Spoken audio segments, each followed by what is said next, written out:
Good morning, LHMS, room 116. I do believe this is session 35 for you. Yes, I will call you by shirt color or initials.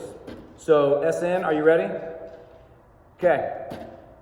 As you see, hopefully you folks playing along at home, you have your file pulled up. Let me make sure that there's no one waiting to get in. Okay, we're good. Here we go, folks. Here we go, yo. Writing introduction paragraph for the compare and contrast essay. Real quick, red sweatshirt girl in the front row. How many paragraphs have we written already? 3. 3 is correct. We have written 3 paragraphs, paragraph 2, 3, and 4.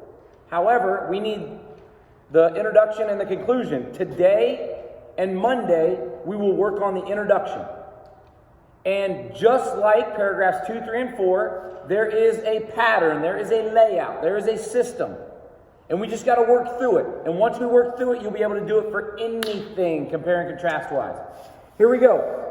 The introduction paragraph for a compare and contrast essay is not much different than any other paragraph in an essay. Oh, my H is capitalized there. That is to say, it too has a formula for what it should look like. Oh, there's another H that's capitalized. The first 2 sentences should grab the reader and then transition into the topic of your essay. RP, what's the topic of your essay? Cats and dogs, absolutely correct. That is currently the topic of our essay. However, in about a week, it will not be. Does anybody think they know what the topic's going to be in a week? Anybody? Yes. Abraham Lincoln and Jefferson Davis, 100%. Okay, great job. Now, although there are many ways to grab the attention of the reader, one effective way is to consider 2 things other than what you intend to write about that can be compared and use them as a hook. So check this out. I want you to take 4 minutes. I want you to take 4 minutes and brainstorm about 2 things that can be compared. And I want you to type them in here. Notice I've already given you 2. Tennis ball and basketball, we can compare those 2 things. They have similarities and differences. Also, spoon and a fork. They have clear differences, but they also have similarities. I am now going to give you 4 minutes. It's your job to come up with 4 other things that you can compare. Ready? Go. 4 minutes. Ooh, Google timer. I'll go 3 minutes and 30 seconds.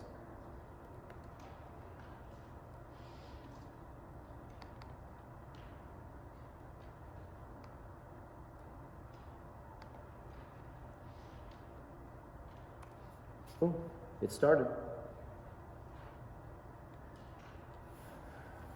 Do you know something that you could compare? Do you have one? Good, I'm going to call them. Make sure you got that up. It better not be basketball and tennis ball and spoon and fork. Did I take yours?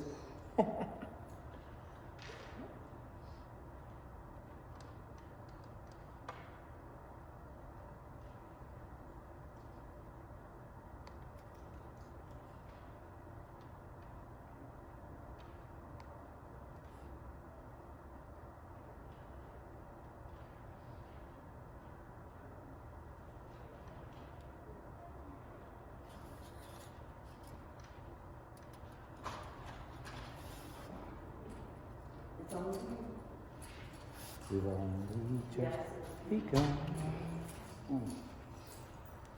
There you go. There you go.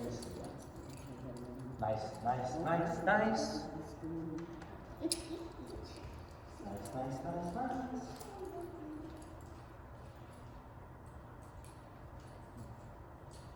I call you your number 4? I think that's fantastic. That is awesome. Great job. Okay, I see that.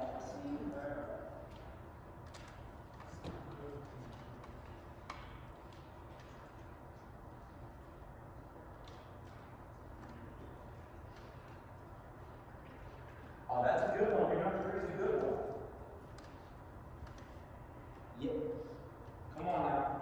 said orange juice right there, right?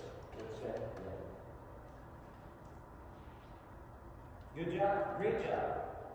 Oh, yes. Love your last one. Love number 6.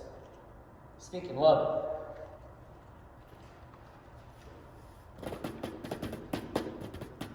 Let me see how much time we got left.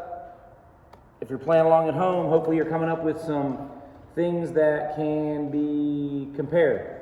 We've got some really good ones in class. Looks like everyone's done, so I'm just going to stop now. And if you're not done, be sure to be paying attention to others who they're going to say. SM, I need to know your number 3. What is it? Yeah. He's comparing cartoons with anime. That's a good one. To me, that's a good one. If you ask me, they're both cartoons, but apparently there's similarities and differences there. Good job. You had one that I liked. Vans and Converse. Those are two different, they're shoes, but there is something different about them. TT, you had something that I liked. What is it? Popcorn and what else? What is that? Caramel corn. Okay. What was your last one? Yes, glasses and contacts. Clearly different, clearly the same. They do the same thing. That is a good job. Now, here's the deal. Read along with me. Now that you have a good bank of things that you can hook the reader with, be thinking of creative ways to write about these things. However, whatever you do not say anything like the following. Now listen up, and I mean this sincerely. Do not say, "Hi, I'm Eric, and today I'm going to talk about..." Don't do that. Now this next one, I want you to hear, what? Have you ever wondered if there's life on Mars? Hey, that's a great hook. Here's the problem. They go right into, cats and dogs have many similarities and differences. Like those two statements don't even go together. Life on Mars, cats and dogs? Like, what are you talking about? This third one. This essay will convince you that, don't start your essay that way. In this particular case, we're not trying to convince anyone of anything. We're just communicating the differences between A and B and the similarities between A and B. Last but certainly not least, you're probably wondering the differences between cats and dogs. Well, I'm going to tell you about that. Don't start it like that. I see you smiling. Don't start it like that. That is not how we're going to start it. Say it again. The last one. Yep, no problem. You're probably wondering the difference between cats and dogs. Well, I'm going to tell you about that. Don't do that. Okay? Again, do not do that. I actually highlighted that. Do not do that. So you might be thinking to yourself, okay, Mr. Neiman, we know what not to do, but that doesn't tell us what to do. That's a fair point. So allow me to help you. The first two sentences, as mentioned above, are the hook. These sentences should draw the reader in. The third sentence of the introduction paragraph is what is called the bridge. This sentence is the link between your hook and the fourth sentence, which is the main point of the essay, otherwise known as the thesis statement.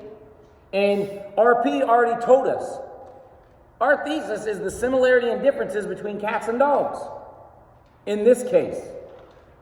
Okay? So, using one of the ideas from above, that would be one of those 4 things that you wrote in that can be compared. Let's use, I'll give an example. Let's use tennis ball and basketball. We could say something like this. To the casual observer, a tennis ball and basketball are 2 completely different objects. But that is not to say that they do not possess similar qualities. There are my first 2 sentences. That's the hook. The reader might be thinking, what is this guy even talking about? Well, here comes the bridge. Many items in our day-to-day life seem to fit this mold. The fact that 2 things are different but have similarities is true when discussing cats and dogs. You will now enter into paragraph 2. That is my introduction. So if we break down the sentences like we did for our body paragraphs, it would look something like this. And if you'll notice, I put it in blue. Sentences 1 and 2, the hook. The casual observer, to the casual observer. A tennis ball and a basketball are two completely different objects, but this is not to say that they do not possess similar qualities. The bridge. Many items in our day-to-day life seem to fit this mold. Sentence 4, the main idea or the thesis. The fact that two things are different but have similarities is true when discussing cats and dogs. Look what we just did there. We went from talking about two things, hitting the bridge and walking across and getting to our main point. And you know what we did not do? I'm going to tell you about the differences between cats and dogs. Don't do that. You're a writer now. You're writing. So here we go. Now it's your turn. Using the pre-writing brainstorming activity towards the top of page 1, fill in the boxes with the correct information. Number 1, 2 sentences for the hook. Sentence 3 is the bridge. Sentence 4 is the thesis or the main idea. And now I want you to put it all together. This is not much different than what we did with body paragraphs 2, 3, and 4. Does that make sense? All right. IK, I got a question. When I say go, what is everybody in this classroom and on playing along at home going to be doing? Writing our introduction. Absolutely correct. You may begin now.